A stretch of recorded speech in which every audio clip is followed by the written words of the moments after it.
चाहते हो।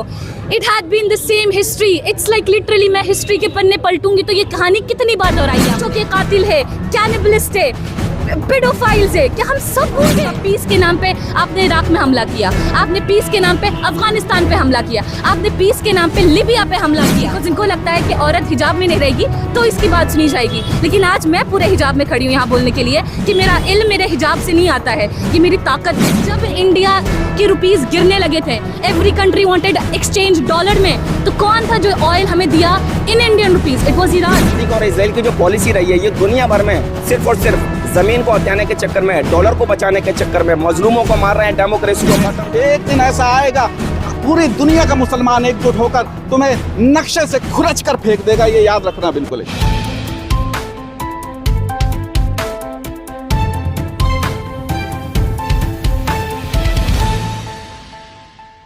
In the hearts of Iranians specifically अगर देखा जाए, जब से मैं बड़ी हुई हूँ, जब से मैं एक्चुअली मुझे जब से होश आया तब से I have seen this man. और इनके एक भी स्पीच में कभी उन्होंने किसी भी धर्म, किसी भी लोग के बारे में बुरा नहीं कहा है। If you look at the history itself, Syria में जब सीरिया बिकेम टेररिस्ट हब, तो सीरिया ने मदद मांगी थी हर कंट्रीज से, पर किस मुल्क ने साथ दिया? ईरान ने साथ दिया। जबकि कितने वहाँ जो टेररिस्ट थे, कितने मुजाहिदों को ईरान के मारे थे, लेकिन फिर भी ईरान ने अपना आर्मी भेजा। They send their army to train the army, क्योंकि इतना बड़ा हब बन गया था। तब किसने हमला किया? टर्की ने जब सीरिया पे हमला किया, it was Iran who supported the Syria, it was Iran who supported लबनान, येमेन। ईरान हैज़ पूरा कॉन्स्टिट्यूशन उनके पास है जो मजलूमों के साथ खड़ा होता है। फ़लस्तीन के साथ खड़ा होना इज़ इन देयर कॉन्स्टिट्यूशंस। हमेशा मजलूमों के साथ खड़ा होना, जुल्म के ख़िलाफ़ बोलना, ईरान ने हमेशा अपना साथ निभाया। लेकिन आज वही मुल्क जिसने हमारी भी मदद की है, ईरान, जब इंडिया के रुपीस गिरने लगे थे, every country wanted exchange dollar में, तो कौन था जो ऑयल हमें दिया in Indian rupees? It was Iran. और आज हमारा ही मुल्क के प्रधानमंत्री उनको इग्नोर कर दिए, भूल गए उनको। अगर वो कॉन्स्टिट्यूशन भूल गए, अगर वो हमारी फॉरेन पॉलिसी भूल गए, लेकिन हम नहीं भूले, हम भारतीय हैं। और आज हम यही खड़े होकर दिखा रहे हैं कि just because our leaders have forgotten the history of our country, 200 साल का ऑपरेशन भूल के उन्हीं जालिमों के साथ जाके मिलना, ये कहाँ का भारतीय है? ये कहाँ का आपका देशभक्ति है? पेट्रियटिज्म कहाँ का ही है? लेकिन हम हैं पेट्रियटिक बिकॉज हम नहीं भूलते कि किसने हम पे कितना एहसान किया है। I might look a Muslim, I might look like a Shia, but right now I am standing here as a इंसान। मैं इंसानियत के साथ खड़ी हूँ। मैं आज मैं इंसानियत के लिए यहाँ खड़ी हूँ। आज जो है शोक पत्र भेजा है इंडिया में, क्यों? 10,000 करोड़ क्योंकि अब हमारे नुकसान में जा रहे हैं? क्यों? हमारे जो एलाइट पीपल है हमारे देश के, आज उनको प्रॉब्लम हो गई तो हमारे प्रधानमंत्री फॉरेन पहुंच के शोक मनाने के लिए, जब मनाना था तब तो मनाया नहीं। फादरलैंड कह के आगे किसको? उस इजराइल को। हमारी देश में इंदिरा गांधी के टाइम से हम फिलिस्तीन के साथ खड़े हैं, PLO के साथ खड़े हैं। आज हम उनको भूल के उनके साथ जा मिले जो बच्चों को कत्ल कर रहे हैं। एप्स्टीन फाइल्स में कितने ज़्यादा प्रूफ्स है, बट नहीं, people have absolutely forgotten Epstein files. आज हम बैठ के बात करते हैं खामेनेई के, इमाम आयतुल्ला खामेनेई के बारे में, उनके किरदार पे सवाल उठा रहे हैं। सवाल उठाने वाले कौन हैं? उनके किरदार कैसे? क्या हम ये भूल जाते हैं? बच्चों के कातिल है, कैनिबलिस्ट है, पेडोफाइल्स है। क्या हम सब भूल गए? आज वो चाहते हैं हमें ये दिखाना कि आयतुल्ला खामेनी को कोई चाहता नहीं है। ईरान में बमबारी हो रही है, ईरान में कितने बॉम्ब्स गिर रहे हैं। कल शिराज में बॉम्ब गिरा, but see people are still protesting, people are still on the streets saying लब्बैक या खामेनेई, मैरबर्ग इजराइल, मैरबर्ग अमेरिका। ये जो नारे हैं ये अभी तक ख़त्म नहीं हुआ और ये अब ख़त्म नहीं होने वाले हैं। सी अभी उनके खुद की कंट्री में आइस चल रहा है। People are being killed on the basis of apparently their religion and immigration. आप अपने मुल्क के लोगों पे जुल्म कर रहे हो और आप दूसरों के मुल्क को आज़ाद करना चाहते हो। It had been the same history. It's like literally मैं हिस्ट्री के पन्ने पलटूंगी तो ये कहानी कितनी बार दोहराई है आपने यही फालतू का पीस के नाम पे आपने इराक में हमला किया, आपने पीस के नाम पे अफगानिस्तान पे हमला किया, आपने पीस के नाम पे लिबिया पे हमला किया। It's always about the hegemony of Iran, it's never about the women. Do not get into this propaganda कि ये औरतों के लिए कर रहे हैं। ये हमेशा से औरतों के हिजाब has been the biggest slap on the faces of this tyranny, because इनको लगता है कि औरत हिजाब में नहीं रहेगी तो इसकी बात सुनी जाएगी। लेकिन आज मैं पूरे हिजाब में खड़ी हूँ यहाँ बोलने के लिए कि मेरा इल्म मेरे हिजाब से नहीं आता है, ये मेरी ताकत है, ये मेरी पहचान है। और आप मेरी पहचान को जस्ट बिकॉज मैं मुसलमान हूँ घेर के नहीं रख सकते। It's not limited to that. और ईरान की कितनी कितनी औरतें, it's above 70%. Do you even know education rate?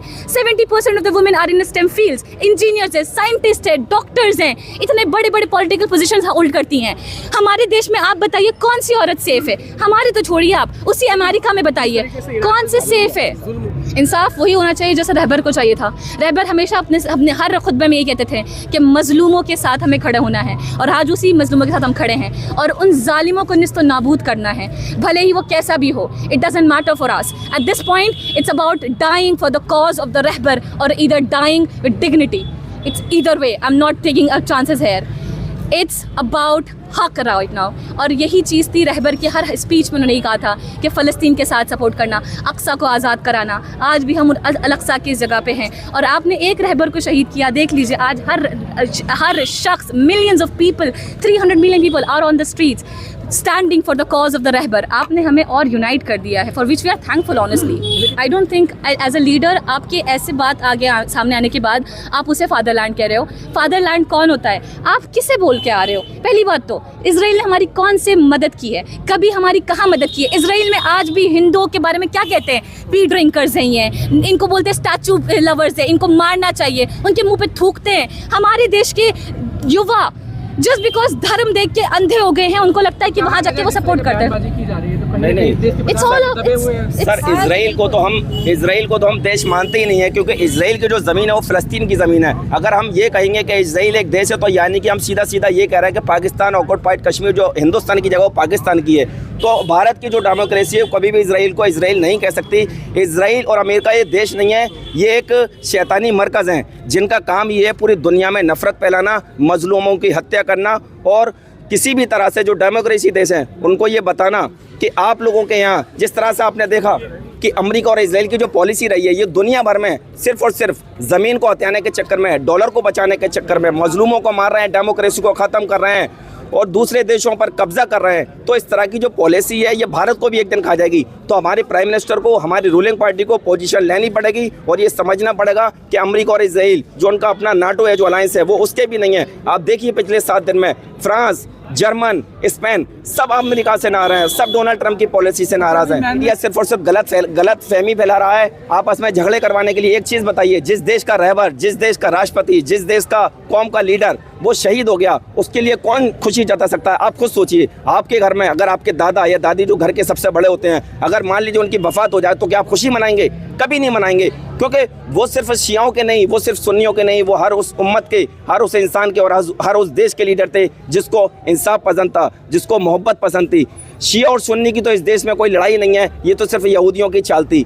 Hitler ने उस समय जब यहूदियों को मारा था तो हिटलर चाहता एक एक यहूदी को ढूंढ के मार सकता था, लेकिन हिटलर ने इसलिए नहीं मारा, कुछ यहूदी इसलिए छोड़ दिए ताकि आने वाले 20 साल बाद, 50 साल बाद, 100 साल बाद लोगों को ये मालूम पड़े कि आखिर यहूदियों का काम क्या था दुनिया भर में. तो हिटलर ने इसीलिए कुछ यहूदी छोड़ कर गए ताकि लोगों को ये तो मालूम पड़े कि हिटलर खराब इंसान था, लेकिन कोई ये नहीं कहे कि हिटलर ने गलत इंसान को मारा था. तो जिस तरह से आपने हमारे रहबर को शहीद किया है, हम बता रहे हैं हिटलर ने तो आपको सिर्फ गैस के चैम्बर में डाल के मारा था. हम आपको ऐसी मौत देंगे ना आप किसी को बता सकेंगे, ना आपको किसी को लेकर लिख सकेंगे, क्योंकि आपने हमारे रहबर को रोज़े की हालत में शहीद किया है. ये बात पूरी दुनिया जानती है, हम इसको माफ़ नहीं करेंगे. बिल्कुल, ये तो भारी पड़ाई है, क्योंकि इन्होंने पूरी कौम को, जो इस्लामिक कौम थी पूरी, जो शिया और सुन्नी थे, उन सबको यूनाइट कर दिया है. आप मेरे कपड़ों से क्या अंदाज़ा लगा रहे हैं? ये आज जुमे का दिन था, मैंने नमाज़ पढ़ने के लिए काला लिबास पहना है, तो क्या अंदाज़ा लगा रहे हैं आप कि मैं शिया हूँ? मैं एक सुन्नी हूँ, और मैं यहाँ पर खड़ा हुआ हूँ आकर एक क़यादत के लिए, क्योंकि मैं इमाम खामनेई की क़यादत को दिल से कबूल करता हूँ. इमाम खामनेई को मैं खिराज अक़ीदत पेश करता हूँ और उनकी शहादत को खिराज अक़ीदत पेश करता हूँ. मैं यहाँ पर खड़ा हुआ हूँ, मैं जब से ये चल रहा था यहाँ पर प्रोटेस्ट में, तब से यहाँ पर हूँ. मैंने कैंडल भी जलाया, मैं यहाँ पर खड़ा रहा और मैं ये बताना चाहता हूँ पूरी दुनिया को यहाँ से कि शिया और सुन्नी एक ही इस्लाम के गुलशन के दो फूल हैं, इनको कभी कोई जुदा नहीं कर सकता बिल्कुल भी. फिर कौन ये रूमर फैला रहा है कि आप लोग अलग अलग बट गए हैं? तो इसीलिए तो हम यहाँ खड़े हैं, ताकि उन लोगों को बता सके और जता सके कि हम एक जगह खड़े हैं. मेरा नाम इकबाल तकी है, मैं एक सुन्नी हूँ और मैं इन हुक्मरानों की, जो अपने आप को नामे निहाज सुन्नी हुक्मरान कहते हैं, जिनको 56 देश कहा जाता है, मैं इनकी हुक्मरानी पर लानत भेजता हूँ कि इन्होंने गाज़ा में और फ़िलिस्तीन के अंदर 70,000 से ज़ायद मासूम बच्चों, औरतों और बुज़ुर्गों को कत्लेआम करा दिया और एक लफ्ज़ भी नहीं बोला। इन्होंने 180 मासूम बच्चियों का कत्लेआम करा दिया और एक लफ्ज़ भी नहीं बोला। ये क्यों नहीं बोलना चाहते? इसकी वजह है क्योंकि ये अपने सोने और चांदी के महलों से बाहर नहीं निकलना चाहते। ये अपने आरास्ता पैरास्ता जो आशाइश की ज़िंदगी है उससे बाहर नहीं निकलना चाहते। अगर ये बोलेंगे तो इनकी जो ऐशो आराम की और ऐशो इशरत की ज़िंदगी है वो तबाह और बर्बाद हो जाएगी, इसलिए नहीं बोलेंगे। और मैं लानत भेजता हूँ इन हुक्मरानों पे।